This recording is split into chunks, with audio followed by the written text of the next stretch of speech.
Hi, welcome to Conversations with the Goodman School of Business. I'm Susan LeBlanc, and my guest today is Dr. Paul Pounder. Paul, you're a graduate of the Goodman School of Business. Actually, it was the Faculty of Business when you were here. You graduated in 1998, and entrepreneurship was your area of concentration. Is that correct? Yes, that's very correct. Yeah, and you went on to do your PhD at the University of Birmingham in engineering. Yes. It's mechanical engineering, was it? Mechanical and manufacturing. So I find that a little interesting that you went from entrepreneurship to engineering. It's an interesting leap. How did that sort of fit? Okay, so when I was at Brock, I was here from 1994 to 1998, and I did my first degree, BBA in Entrepreneurial Studies.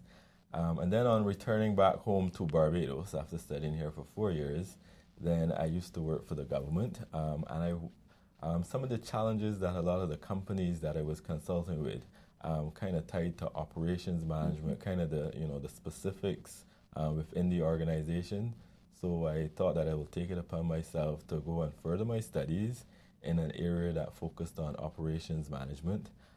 So I did some research and I found the University of Birmingham. They offer a nice program, a master's/PhD in mechanical and manufacturing engineering, and you can focus your studies based on the specific area of the operation that you would like to. So that's really the rationale behind me selecting to do a PhD in mechanical and manufacturing engineering. So what's that led to? Where's your areas of research? What do you look into? Okay, so on completion of my PhD, I worked for the government for 10 years, but so on completion of my PhD, then I left and I went to the University of the West Indies, Cave Hill campus. There I was assigned to a series of entrepreneurship courses as well as to some other management courses. So I also taught like operations management, strategic planning, and so on. While there, one of our engagements is to do additional research and as well as outreach. So two of the main ones that I've been involved in, I would say maybe an evaluation on disaster management, and then I've also been involved in a program on social entrepreneurship where I work with prisoners and I try to help them with the reentry exercise. I think that the challenge that most of the prisoners had that when they go back out into society, the society wasn't really as accepting as they should have been, having served the time for the crime that they had committed. So basically I was trying to get them to see that some of the energies that they had put into some of the businesses that they had developed, though on the illegal side, that they can use those same energies because they had the same marketing operation, they had the same information, and they were big risk takers, which is a core part of entrepreneurship. So helping them to channel some of those energies into re-entry when they join back society. That was the purpose of that particular research. Did you spend a lot of time in the prisons? Yeah, the exercise took about 6 months. I interviewed approximately about 50 prisoners, inmates. They were all persons that were going to be out within the next year and a half. So in terms of the information that I shared with them, how to set up an enterprise, how to deal with the marketing, how to identify an opportunity and so on.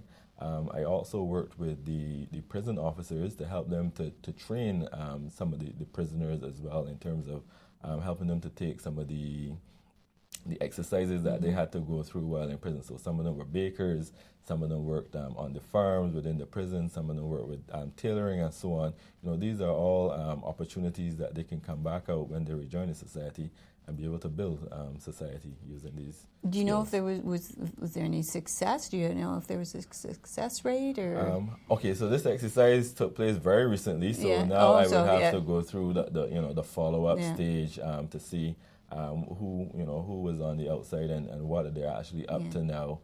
That follow-up obviously will have to go through the prison officer that would be in charge for the reentry program and stuff like that.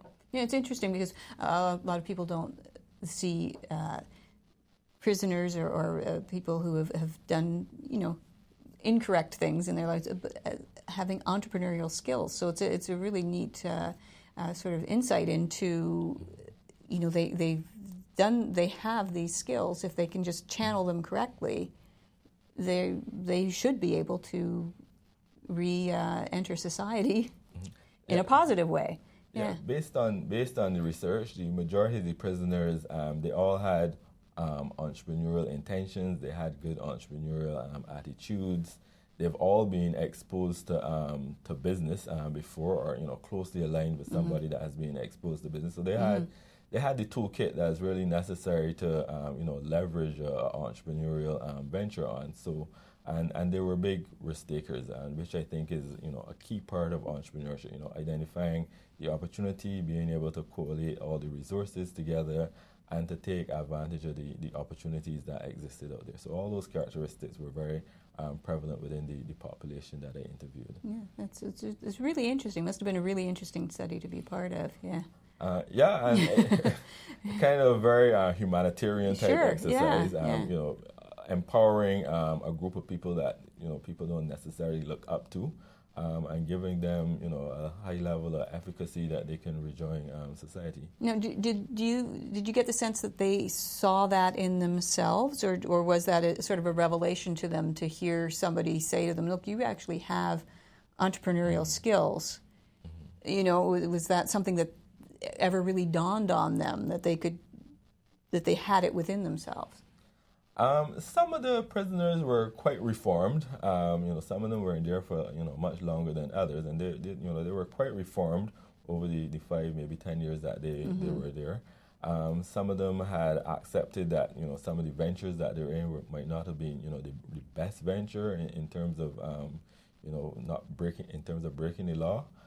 Some of them may not have been as converted into the idea of setting up their own enterprise. It's always easier to just work for somebody and get a salary. But based on the reentry programs that actually existed in the prison, they kind of built a higher level of efficacy, and they thought that they could actually make a contribution. So with that background, I was kind of just building on that, to show them what opportunities actually exist and how they can pursue those opportunities. Yeah, great. So let's shift gears a little bit and talk about your time here at Brock. So you came in 1998, we said, and you were from Barbados originally. Yes. And so just how did you end up at Brock? Okay. Well, my mom studied in Canada. She went to McGill as well as Dalhousie. So she already had the experience with Canada. So I had applied to about 5 universities. I was accepted at the 5 universities. And then somewhere in my mother's wisdom, she thought that a big university was not necessarily for me, having come from a small country with 280,000 people. So by default, I kind of ended up at Brock University.